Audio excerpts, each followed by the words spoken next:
To access your site controls at a location, simply click into it.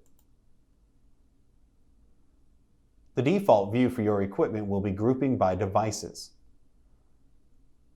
There's also a grid view, which is more operations focused, and a customizable zones view.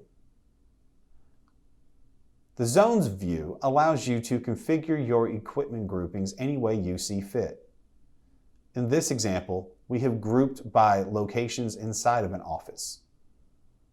For example, boardroom, executive office, the exterior of the building, and the main office area.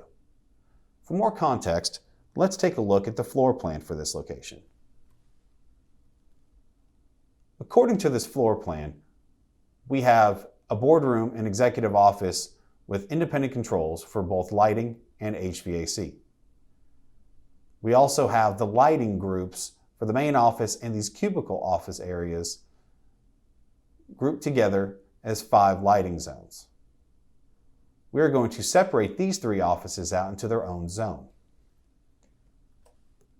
To do that, we'll go up top, click the 3 dots, and Zone Editor. We'll add a new zone and give it a name. Offices. It is then as easy as drag and drop to reassign your equipment to its new zone. Changes are saved automatically, so simply click Back.